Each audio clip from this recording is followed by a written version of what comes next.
22 ঘন্টা উনি জেগে থাকেন। উনি সারা দেশ উনার নখদর্পণে রেখেছেন এবং যাই বলি না কেন আমাদের সমগ্র দেশে কিন্তু কোন সহিংসতা ওইভাবে হয় নাই। ঘটনা করতে পারে আমার কাছে মনে হয়েছে এই দেশের সমগ্র জনগণ আমাদের নেতা আমাদের দেশনায়ক তারেক রহমানের কথা শুনেছেন, শুনে যাচ্ছেন। কাজেই আমাদের দেশনায়ক তারেক রহমানের কাছে আমাদের দাবি যে আমাদের নেত্রীকে যেন আমরা সবলে আবার ফিরে পাই।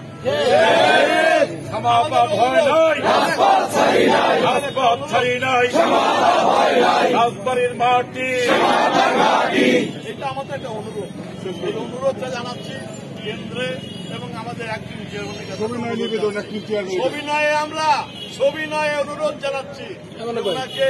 আমরা আমার চাই উনি একজন ভালো সংগঠক।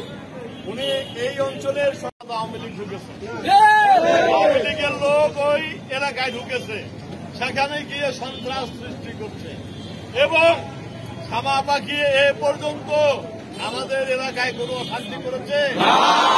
জেলা ফরিদপুর, মাদারীপুর, শরীয়তপুর, গোপালগঞ্জ কোথায়ও কোন রকমের কোন অশান্তি, বরঞ্চ উনি বারবার বলেছেন আমাদেরকে শান্ত থাকতে বলেছেন এবং আমাদেরকে নিয়ন্ত্রিত থাকতে বলেছেন। একটা কথা বলি, আমরা দলের কাছে দাবি করি, দলের কাছে দাবি জানাচ্ছি। দাবিটা জানাচ্ছি এই যে আমাদের নেত্রী থাকলে আমরা ঐক্যবদ্ধভাবে যেভাবে আছি আমরা সুন্দরভাবে চলাফেরা করছিলাম। একটা রাজনৈতিক হঠাৎ একটা সহিংসতা কি কালকে নগরকান্দায় হয়েছে, নগরকান্দায় একটা সহিংসতা হয়েছে। সেই সহিংসতায় হয়তো কিছু আওয়ামী লীগের নেতা, কিছু ধান্দাবাজ লোকজন, কিছু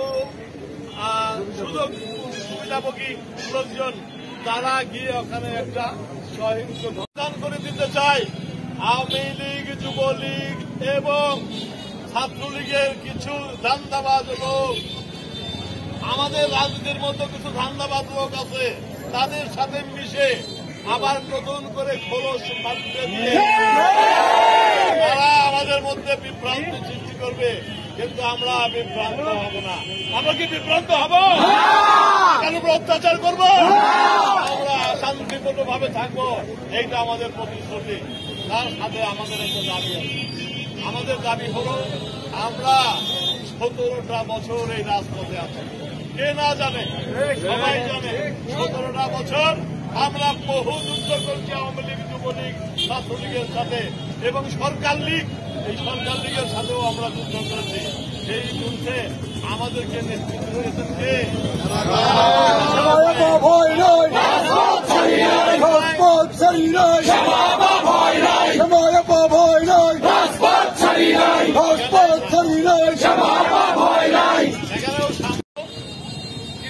আওয়ামী সুবিধাভোগী ধান্দাবাজ, এই সুবিধাভোগী ধান্দাবাজরা বিএনপির সাথে লেগে বিএনপির বিভিন্নভাবে অনুপ্রবেশ করে বিভিন্ন নেতার বাড়িতে গিয়ে বিভিন্ন নেতার সাথে থেকে অনুপ্রবেশ করে আমাদের মধ্যে বিভাজন।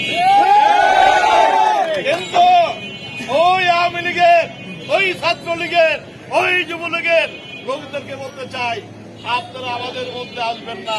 আমাদের নেতা তারেক রহমানের সরাসরি নির্দেশনা, আপনারা শান্তিপূর্ণভাবে এলাকায় অবস্থান করবেন, আপনারা এলাকায় শান্তি বজায় রাখবেন, কোন সংখ্যালঘু কিংবা কোন ধরনের কোন রাজনৈতিক সহিংসতা যেন না হয় এই দিকে আপনারা খেয়াল রাখবেন। আমাদের নেতা তারেক রহমান প্রতিনিয়ত আমাদেরকে বলছেন এবং লাইভে এসে বলছেন দেশটাকে শান্ত রাখার জন্য।